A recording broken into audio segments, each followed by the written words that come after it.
I'm Paul Gatling with the Northwest Arkansas Business Journal. 1 year after entering the market in Kuwait, Fayetteville-based restaurant chain is now looking towards Europe. And joining me today to discuss is Tom Gordon. He's the CEO and co-founder of Slim Chickens. Tom, it's always good to see you. Good to see you. Thanks for having me. Congratulations. First of all, your 15-year anniversary is celebrated this year for That's Slim right. Chickens. It's a big milestone. You'll have to forgive me for the corny pun. I mean, Slim Chickens is really spreading its wings now the last few years, so to speak. I know you don't mind that. No, not at all. We have. It's been a great couple of years for us. First off, how many stores are there now? How many stores, how many states? What is the Slim Chickens footprint? We're 69 restaurants all over the United States, from Arizona all the way out to Tennessee, down to the Texas-Mexico border, and up as far north as Sioux Falls, South Dakota. I believe number 71 will be the Springdale store we got coming up. We got one coming up in Houston, and we should end the year around 90. Right. Okay. So give us a little history for some of our viewers who may not know. Slim Chicken started with a single location on College Avenue. That's right. In Fayetteville in 2003. So how did you get into the restaurant space? What was the origin of Slim Chickens in Fayetteville? So I graduated with a finance and real estate degree from Texas Christian University, and I was very briefly a Merrill Lynch intern, thinking I wanted to be a stockbroker. And so I did that for a few weeks, but I was, cold calling old folks for bonds, and that really didn't satisfy my entrepreneurial interest, and ended up moving back to Little Rock and working for Brinker International at a macaroni grill. I had a great run with some good management. It was back in the Mac Grill heyday, and I really learned the restaurant business and cut my teeth there. From there, I went on to Los Angeles, worked for Sunset Conglomerate Restaurant Group out there, and then my partner and I hatched our plan for Slim Chickens, and we've been at it here for 15 years. Right, and so from those humble beginnings, 15 years later, you're on a path for now. How many? I want to hear you say it. How many restaurants over the next decade? We intend to be 600 over the next decade. 600 restaurants, That's right. And a lot of that you've really kind of hit this growth stage in the past, 4 to 5 years. Mm-hmm. You started franchising, I think, in 2014. We did. Just kind of what have been the big key points in the growth of the company? How have you been able to really ramp up this growth strategy that's led you to Kuwait and now that's leading you over to Great Britain and Ireland? Well, we had to take our time, and it was really all about the people piece. Having the right professionals who can develop procedures and processes and make the franchising and operating store system scalable.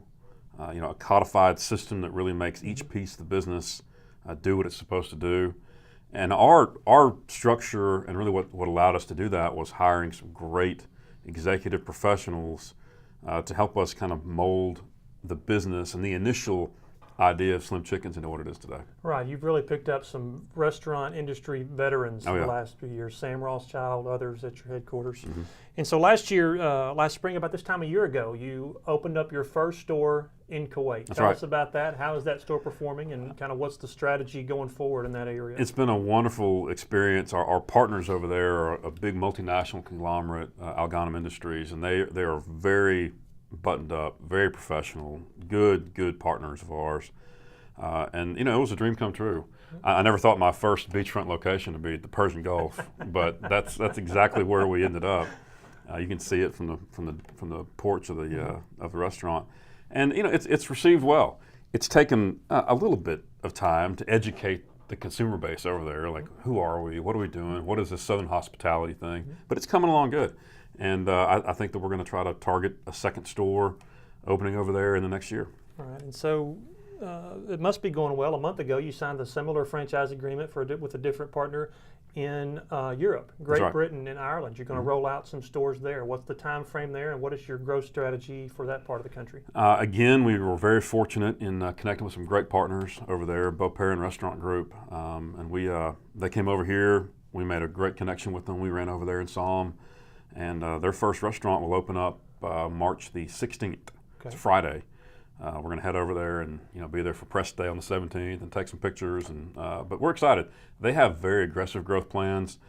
They really want to take the brand throughout Europe and Ireland, or the UK and Ireland, really quickly. So we're excited about it. Right. So an aggressive growth plans means ballpark how many restaurants in that area by the end of 2018? I'd say 2 to 3 this year, and probably potentially 3 to 5 next year. All right. And so is your growth strategy over 15 years, has it been the same? How many times have you changed in the last year or the last 5 years? Probably so many times you can't keep up with them over the past 5. How many days are in a year? Right. It's about the number of changes we have. Right. But that's the business. I think one of our strengths is we have such a large group of professionals and executives that have seen the ups and downs and ebbs and flows of the restaurant business. We know that franchising, you go real fast, big spurt, and then you have guys that get ahead of their schedule. Right. And so they may not do a few for a year. Then we do some corporate stores. But as the system rolls out, inevitably it scales to larger and larger pockets of stores. And for us, it's all about trying to find good franchise partners that can do the brand in their local market with their local knowledge. Right. So first question that somebody asked me when we were talking about these announcements as they were made is the menu. What will we find on the menu at the Kuwait Slim Chickens, and what will we find at the one in Fayetteville? Are they same, different? Are there going to be some extra things? They are almost identical. Okay. We have found that the Kuwaiti guest really likes sandwiches. So we're testing some new sandwiches over in Kuwait, but for the most part, it's real similar. All right. So let's talk about the fast casual chicken segment that you're in, expanding rapidly. You've got your competitors Zaxby's, Chick-fil-A with their sandwiches. How do you make sure that Slim Chickens differentiates itself in the market and make sure that you get the market share that you're happy with? Well, we have great respect for those competitors, Zaxby's, Chick-fil-A, Raising Cane's. They'll always be around. For us, it's all about the quality product, not getting away from the roots, not trying to dumb down what we do to just a pure fast food model. We want to be hospitable. We want to have the Southern hospitality piece of our culture really inside those restaurants and going out of the drive-through windows to the degree that we can. That makes the difference for the guest. It makes a difference for them wanting to bring their family in, where meals are social and family is important.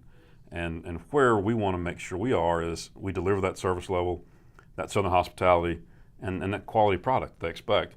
The quality chicken tender that we've been selling for 15 years is what brought us to the dance, and people still love it. Right. From an operations side now, maybe what are some of the practices, new practices that you're trying to introduce to the company? Some of the things we've reported on, you're playing around with some late night drive-through at some of your restaurants, technology and smartphones and apps. That's a disruptor to every industry.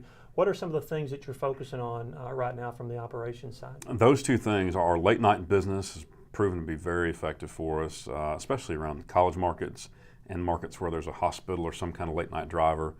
We have our app rolled out. It's been great. I think we have almost 40,000 app users in 8 or 9 weeks. We just rolled it out in November. It's been a great run for us. Now let's continue to expand.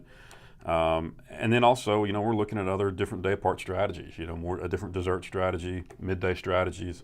And really we want to maximize our profits and market share, sure. But you get that by being there for the guests whenever they want you to be. So we want to make sure we have a good reason and a good product to go at 2 o'clock in the afternoon. You want something that tastes good. That's right. And we want to have a good reason, a good product to go for all the guys who get off work at 11 o'clock at night. Right. So that's the focus and effort. We love the business. We are in the business to make money, but you do that by making an offering that a guest wants whenever they want to get through there. Do you find that the technology, you mentioned you launched your app in November, how compatible is that app now just even 3 months later? Do you find that the technology is just changing and evolving so fast that you're having to keep up with that change and evolution just as fast? It is, and in fact I hired somebody named Kristen Gage to do exactly that. I need that done every day. So that's her whole job, is to run the app, run the online platform, adjust it, watch the orders going through, and she's been a wonderful asset for us. But technology as a whole in our industry is a big question mark. There's no question that it works and will drive sales, but for leadership in restaurant companies, what you choose to invest capital in from a technology perspective, there's just a lot of options, and knowing what will actually move the needle is a tough piece of the business today. All right. And last question for you. I know it's one that we get a lot. You probably get the same, the update of the new store in Springdale at the Ozark Centerpoint Place, where the old Jose's restaurant used to be. That was torn down. You've got a build going on right there. What's the status of that opening? Well, I looked at that store, and it is beautiful, and I've said it 70 times, but I think this will be the one. We're going to open that store Monday, March the 12th, as long as we don't have any crazy weather delays, but we should be in good shape. and we're excited about it. You know, it's our first store in Springdale. I think with the Children's Hospital, which we are affiliated with and we support, and the baseball field and the Sam's. I mean, that's a great corridor of town, and we're excited to be there. Yeah, that's no doubt a good location. You said that's going to be store number 71, you believe, right? Yep. And it's just that's for the rest of the region as well as the state. What does your game plan for Arkansas look like the rest of 2018? You know, Central Arkansas and East Arkansas are franchise markets. They have a couple stores in the works, and they've been great franchise partners of ours. For us, we have Springdale store coming on March 12th. We need to be in Bentonville. We need to have a presence there. We have not locked in on a site, but we need to be up there. And there may be another couple options here in Northwest Arkansas, but that'll get us to if we did 3 more, that'd get us to 9 restaurants up here. We about got Northwest Arkansas done, I think. Right. Well, as a Bentonville resident, music to my ears. We're looking for Slim Chickens in Bentonville. All right, that's Tom Gordon. He's the CEO of Slim Chickens, a Fayetteville-based restaurant chain that's growing fast in multiple markets across the globe. We appreciate you watching. I'm Paul Gatling. We'll see you next time. Arkansas Electric Cooperative Corporation provides electric energy across 2/3 of Arkansas.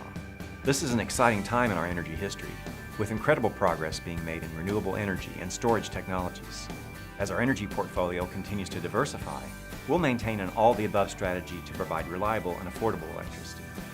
Ever since the first light bulbs were placed in our members' homes, the electric cooperatives have been the solutions provider for our members, and we want to continue that well into the future. Each day, the promise of our nation begins again. Arkansas and America, moving forward. I help make that promise a reality. It's not for everyone, but people everywhere depend on us. Oh, I love you too, sweetie. Trucking delivers, or everything stops. And that's what drives me.